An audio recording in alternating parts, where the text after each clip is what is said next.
but who learned to in prison. Listen to Mikko Aaltonen, who gave us the evidence of the benefits of education. And Anja Kalju-Kaski, who gave us the results of a big survey on education in prison. And there was Karianne Westrein, who gave us a picture of some foreign inmates' educational situation. And before we had this big sightseeing tour of Hämeenlinna, we also had some fruitful discussions in smaller groups on the theme of foreign inmates in prison. And I assume that you are very curious now what they said in the other groups. And I know. Do you want to know? Oh, yes. Let's have a short look. The first question was about the impact of cultural background for foreign inmates to take part in education in prison. And the groups said that it does have impact. Education sometimes have low status, and cultural and social background are connected somehow, which can prevent participation in education. There are some Muslims who don't study if the teacher is a woman. I don't know if you recognize that. It was said in some group. And there can be conflicts between different cultures, religions, nationalities, which also restrain inmates from attending education. So that was even the next question that we discussed. What kind of factors could prevent foreign inmates from involving in education? And all groups talked about the lack of common language, but also other reasons, such as the length of the sentence, deportation, and even type of crime. And I guess that it's about prison staff, hotel inmates that, no, you can't study this or that because of the crime you have committed.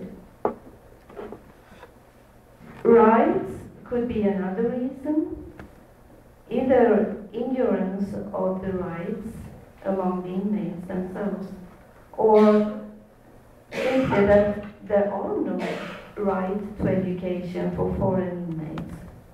I think it can differ in different countries. And culture, as discussed in the earlier question. Information is a big trouble, a big difficulty, and inmates often say that they don't have any information about the education opportunities. Low self-esteem could be another reason, fear of failing if they try education, or sometimes the inmates are needed in the workshop of the prison. More money if they work instead of studying, or security reasons. There are inmates who can't be at the same place at the same time, which can restrict people from education. And some group talked about the teacher's competence as defining the provision of education.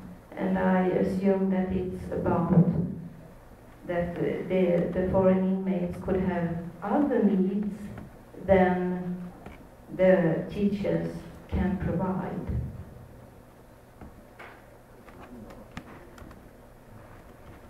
We talked about motivational factors stated by foreign inmates for involving in education.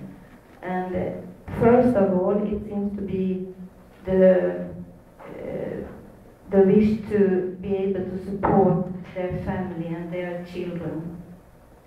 Economy, of course, and the dream of an employment after the release. And here we have language again. If they see language as a tool for a better life, both in prison and outside. Some inmates regard education as a privilege, a key to a better future.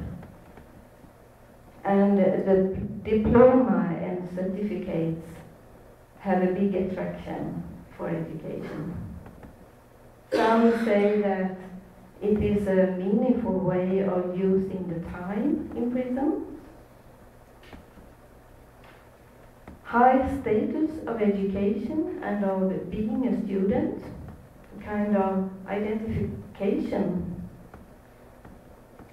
Or education in order to understand the society better in the country where they are incarcerated. Or simply to do something for themselves. It is a special opportunity when they are in prison. And then we have some other reasons. Comfortable occupation, the attraction of access to the internet, or even a strategy for a transfer to another prison. You can use education as an excuse. If you ask for an education that only exists at another prison, you apply for transfer if you want to come to that prison. So the reasons for attending education can differ a lot. And finally, what can be done to safeguard the rights to education even for foreign inmates? And you discussed the need of clarification of the rights,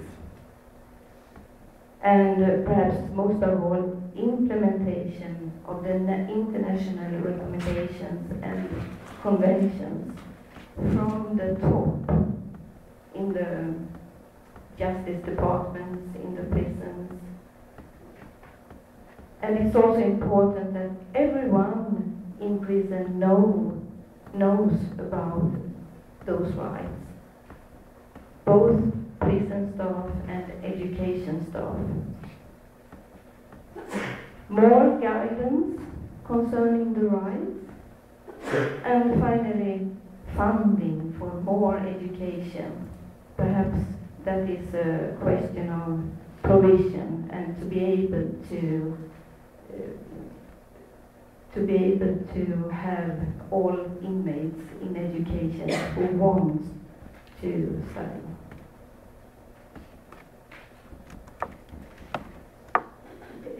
There were some groups talking about career counselors to inform and guide the inmates of the opportunities to education in prison, and to find solutions on the language issues. Language, I think, is a key word when we are talking about foreign inmates, and that's also the big challenge for education in prison. So information, written and oral, and in a language that the foreign inmates can understand, is crucial. Some even talked about more distance learning. Could it be possible to connect to education in the inmates' home country, to be able to study in their own language and courses which are important in their own society when they have left the Nordic countries? That's an interesting thought. And this final statement could perhaps be the statement of the day. Be creative in promoting prison education for all. I think we had really interesting discussions yesterday, and I will thank you very much for your engagement and enthusiasm to take part in those discussions and contribute to the conference, to the results of the conference. And also today we have this opportunity to exchange knowledge and experiences. And I wish you good luck with the discussions today too. We are staying in the same groups and we are using the same rooms and places as yesterday and the same routines with the group leaders and someone who takes some short notes to give to Susanne Schive today, yes. She is sitting in front, do you see her? But we have some other things to do today. After lunch, we are going to the prison visits. And if you have forgot what your choice was, you can look at your badges. You have a capital letter on the badge, which is the first letter in the name of the prison that you are going to visit. And I know that the local committee had to make some changes because of the limit of number of visitors for each prison. So please look at your badge and you'll know where to go. And there are some practical information. For you who are visiting Lena Prison or Riihimäki